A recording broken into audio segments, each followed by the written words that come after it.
Once upon a time, in a faraway kingdom, there lived a sweet and kind girl named Cinderella. She lived with her mean stepmother and two selfish stepsisters who made her do all the chores. They treated her like a servant in her own home. Despite everything, Cinderella never complained. She remained gentle and kind, believing that someday her dreams would come true. One day, an invitation arrived from the palace. The prince was holding a grand ball and invited all the young ladies in the kingdom. Cinderella was so excited. "Maybe I can go too," she said. But her stepmother just laughed and said, "You go to the ball, not in those rags." Cinderella was heartbroken. As her stepmother and stepsisters left for the ball, she cried softly. Suddenly, a glowing light filled the room, and her fairy godmother appeared. With a wave of her wand and the words "bibbidi bobbidi boo," she magically turned a pumpkin into a sparkling carriage, mice into beautiful horses, and Cinderella's rags into a stunning gown with glass slippers. "Go to the ball, dear," the fairy godmother said. "But remember, the magic will end at midnight." At the ball, the prince couldn't take his eyes off Cinderella. They danced all evening. But as the clock struck 12, Cinderella ran away, and in her hurry, she left behind one glass slipper. The next day, the prince searched the entire kingdom. Every young woman tried the slipper, but it didn't fit until he came to Cinderella's house. Her stepsisters tried, but their feet were too big. Then Cinderella tried. The slipper fit perfectly. The prince recognized her at once and said, "You are the one I've been searching for." They married and lived happily ever after. Moral of the story: kindness, patience, and hope can lead to magical things. Never stop believing in your dreams. Under the cloak of night, the husband infiltrates the witch's garden, his shadow a grotesque dance in the moonlight. Driven by desperation, he reaches for the Rapunzel, his every move shadowed by urgency. He plucks the herb, the silence of the night, amplifying the rustle of leaves. From the heart of darkness, the witch materializes, her eyes burning with eerie rage. The witch's voice pierces the silence. "You dare steal from me? Your life is forfeit." He begs for mercy, but the witch offers a chilling bargain. "I'll spare you, in exchange for the child your wife carries." Bathed in sunlight, Rapunzel's melody fills the tower, her voice a beacon in the ancient stone. Below, the witch's voice cuts through the air. "Rapunzel, Rapunzel, let down your hair." Rapunzel obeys, casting her golden braid out the window. The witch seizes it, beginning her ascent. Drawn by the enchanting song, a prince halts his steed, then watches, concealed, as the witch climbs the tower, his curiosity piqued. Blinded and adrift, the prince stumbles through the relentless desert, his voice cracking as he cries out, "Rapunzel, Rapunzel, where are you?" Hope flickers as a faint melody dances on the wind, drawing him onward through the desolate expanse. Driven by renewed hope, he pushes through the harsh landscape, his path strewn with treacherous roots and jagged rocks. Against the horizon, Rapunzel's silhouette emerges, a beacon in the monochrome despair. "I am here!" Rapunzel's voice echoes, a cry of joy that shatters the silence as she witnesses his approach. As they touch, sight returns to the prince, flooding his world with vibrant color as they embrace, a symbol of hope amidst the stark desert. Once upon a time, in a lush green jungle, a ground lion with a magnificent manner was taking a nap underneath a shady tree. His snooze was suddenly disturbed by a tiny mouse who was scampering up and down his broad, furry belly, treating it like a playground. Startled, the lion stirred, catching the cheeky little mouse with his formidable paw. His eyes glared as his voice rumbled like thunder. "How dare you wake me, little creature? I could swallow you whole." Terrified, the mouse quivered and squeaked, "Oh mighty lion, please spare me. I am so tiny and meant no harm. If you let me go, I assure you I'll repay your kindness someday."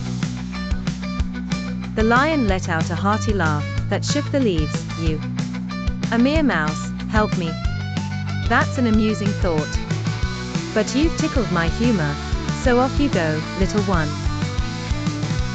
Days cascaded by like falling leaves until one morning, the lion found himself ensnared in a hunter's net, his roars echoing through the forest as he struggled to break free. No amount of strength seemed sufficient to tear through the clever trap. The little mouse, busy as always, heard the lion's mighty roars and recognized the voice that had once spared his life. Quick as a flash, he scampered to the trapped beast. With determination, he began gnawing at the thick ropes with his sharp little teeth, undoing the net's cruel grasp. Eventually, the net fell away, freeing the grateful lion, who lowered his great head to the ground and let out a deep, contented sigh. Thank you, valiant little friend. Today, you've shown me that even the smallest among us can become great lifelines. And so, from that day forth, the lion and the mouse remained the best of friends, understanding that no act of kindness, no matter how small, is ever wasted, and sometimes even the tiniest friend can be a big help in life's great jungle.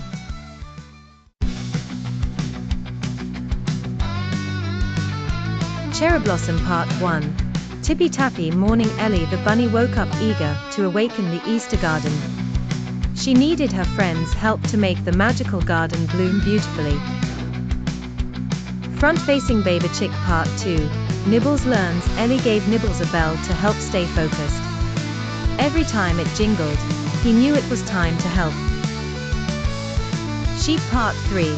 Milo's steps. Milo the lamb agreed to carry the first golden egg carefully. His gentle steps wouldn't harm any flowers. Butterfly Part 4. Pippa's wings. Pippa promised to sparkle the way with her shimmering wings. The group sang a happy song through rainbow rain puddles. Turtle Part 5. Grandpa Tumble told them about the 3 keys of kindness. Acts of kindness would make magical keys appear for the garden gate. Glowing Star Part 6. Keys of kindness. Milo shared wool with a baby bird. 1 silver key appeared. Nibbles gave his bell to a nervous squirrel. A golden key shimmered. Ellie hugged Grandpa. A rainbow key gently floated down.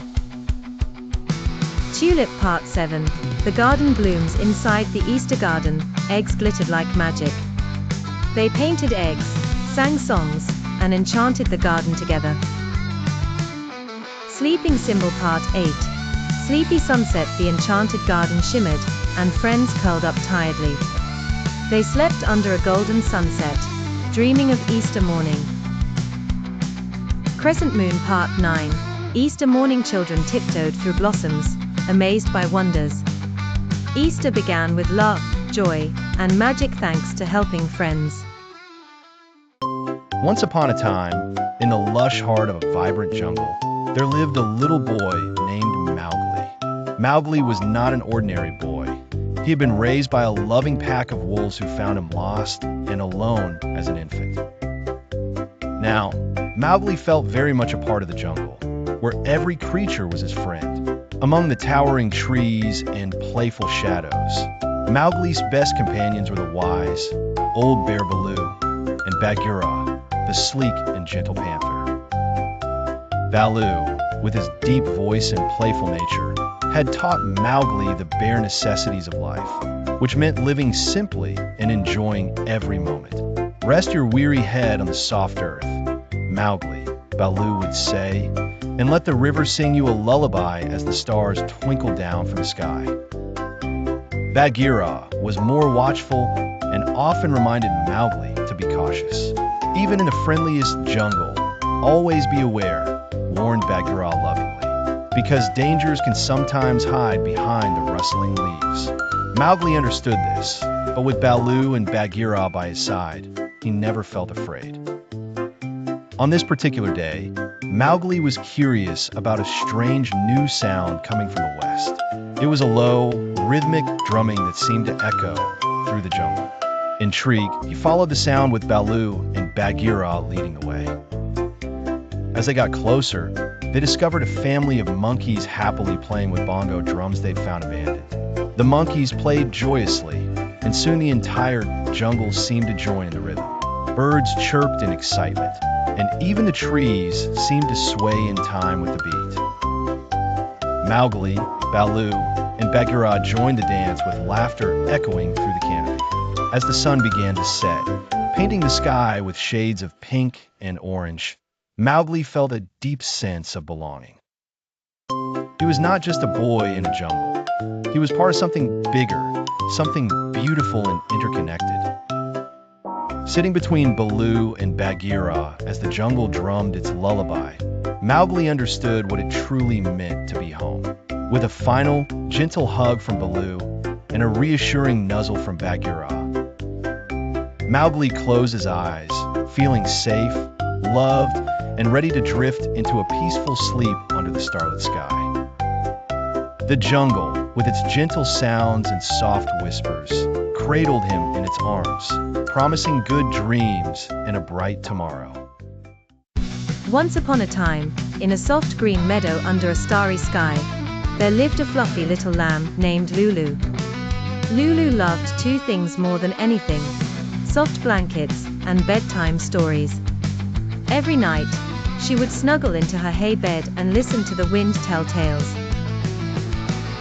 One evening, the wind, whose name was Whimsy, whispered, "Tonight, little Lulu, there is a secret waiting for you beyond the hill." Lulu blinked her sleepy eyes. "A secret?" "Yes," Whimsy giggled. "But only brave dreamers can find it." And so, Lulu packed her storybook, a snack of clover cookies, and set off, just as the stars blinked awake in the sky. As Lulu wandered past the sleepy daisies, she heard a rustle in the tall grass. "Who's there?" she asked. Out popped a little gray bunny wearing tiny glasses. "It's me, Benny. I heard you're off to find a secret. Can I come?" Lulu smiled. "Of course, Benny. Every good adventure needs a friend." Benny brought carrot muffins and a bedtime song in case anyone needed help falling asleep on the way. So off they went, paw in hoof, under the glowing moon. They soon came to the glittering pond, where moonlight danced on the water like sparkles. There, resting on a lily pad, was Tilly the turtle, yawning. "Where are you two going?" Tilly asked sleepily. "To find a secret beyond the hill," Benny replied. "I love secrets," Tilly whispered, blinking slowly. "May I come too?" Lulu nodded. "The more the dreamier." Tilly packed a tiny pillow and floated along beside them. As the trio reached the top of the hill, a fluffy white cloud drifted low and slow. "Ahoy there, travelers," called a warm, puffy voice. "I'm Captain Cloud, and this is my skyboat. Hop aboard." With a giggle and a hop, they all climbed into the soft cloud boat. Captain Cloud sang gentle cloud songs as they floated above the meadow, past dream trees and twinkling star balloons. Up in the sky, they found a trail made of stardust called the Twinkle Trail. It glittered and shimmered and even hummed softly, like a lullaby. Suddenly, zooming past them was a cheerful light. It sang. It was Starling the shooting star, with a glowing tale of sleepy magic.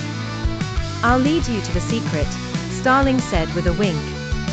And so they followed, floating gently, the stars rocking them like a cradle.